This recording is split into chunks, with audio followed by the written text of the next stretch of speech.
салому алайкум дӯстони азиз, хушомадед ба канали Шараф Медиа. Имрӯз мо тасмим гирифтем ки дар бораи яке аз сарояндаҳои машҳури тоҷик Нигина Амонқулова ба шумо маълумот диҳем.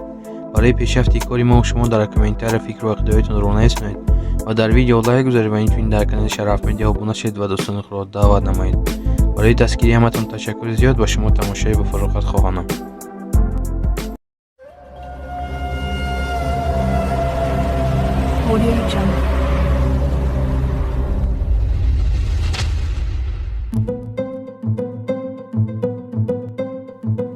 Нигина Амонқулова сарояндаи миллии тоҷик, иҷрокунандаи сурудҳои халқӣ мебошад.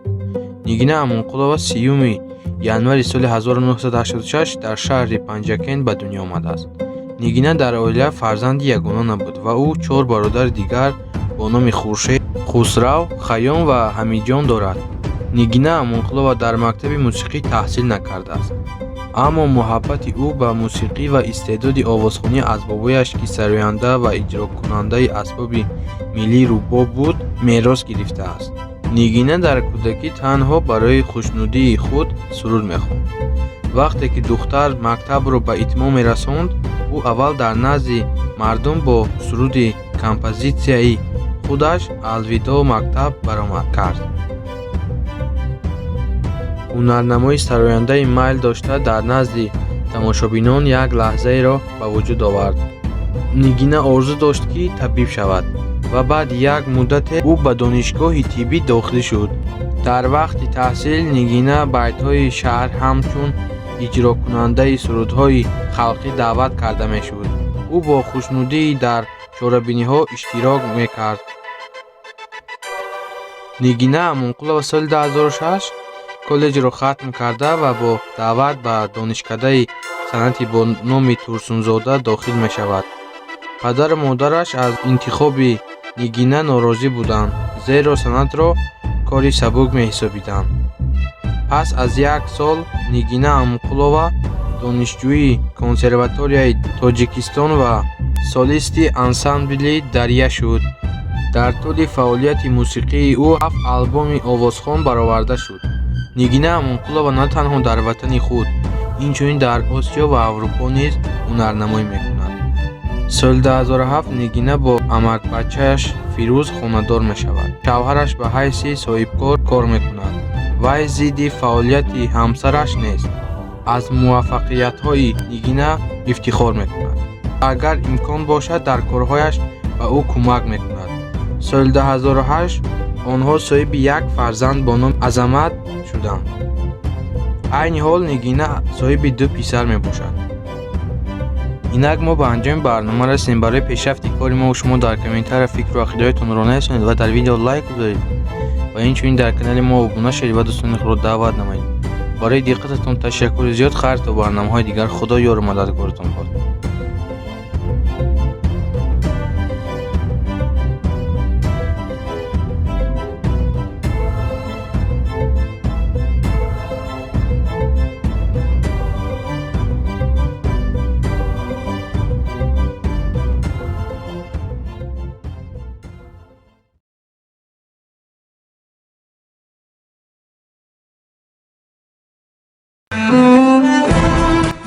салому алайкум дӯстони азиз, хушомадед ба канали Шараф Медиа.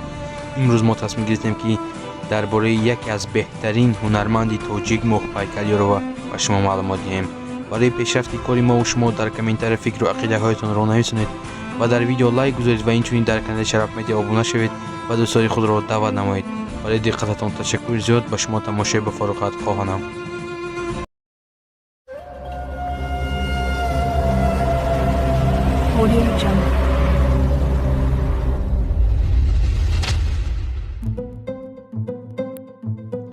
Моҳпайкар Ёрова 28 июли соли 1970 дар шаҳри Душанбе ба дунё омадааст. пеш аз 25 сол дар санаи театри тоҷик фаъолият мекунад. баъди хатми синфи 10 ӯ ба донишгоҳи театрии шаҳри Москав дар факултати драма дохил мешавад ва соли 1991 ӯ донишгоҳро бо муваффақият хатм мекунад. моҳпайкар ишқ ва ҳамсари ҳаёташро дар замони таҳсил дар ҳамон мактаби театр пайдо кард. дар мусоҳибааш мегӯяд, ки марди орзуҳояш аз қафояш медавид. ба гуфти моҳпайкар Ёрова, марди аз қафояш медавид зебо ва ҷавон буд, аммо иқрор мешавад, ки дӯстдоштааш духтарбоз будааст. пас аз 2 сол дӯстдоштааш аз паси моҳпайкар Ёрова ба шаҳри Душанбе меояд. дӯстдоштаи моҳпайкар Ёрова зодаи Туркманистон мебошад. соли 1993 онҳо ба ҳамдигар оила барпо мекунанд. пас аз оиладорӣ моҳпайкар як муддате дар Ишқобод зиндагӣ мекунад. баъди оиладорӣ онҳо соҳиби 2 писар ба номи Сиёвуш ва Бобо мешаванд. моҳпайкар Ёрова аз оилаи бадавлат буда, аз аввал соҳиби ҳама чиз, мошин, хона ва ғайраҳо буд. ба хотири муфлис нашудани тиҷорати шавҳараш ӯ хонаву мошинашро фурӯхта бо 2 дасти адаб ба шавҳараш дод. аммо он маблағҳо ба гӯҷаи ғайб задан моҳпайкар надид. баъди гузашти солҳо моҳпайкар пай бурд, ки шавҳараш бо ӯ хиёнат мекунад ва аз шавҳараш ҷудо шуд. айни ҳол моҳпайкар на шавҳар, на ягон дӯстдоштае дорад. пас аз шикасти хиёнат моҳпайкар ба мардо бовар надорад. моҳпайкар Ёрова то ин вақт дар бисёр филмҳо ва силсилафилмҳо нақшофарӣ кардааст.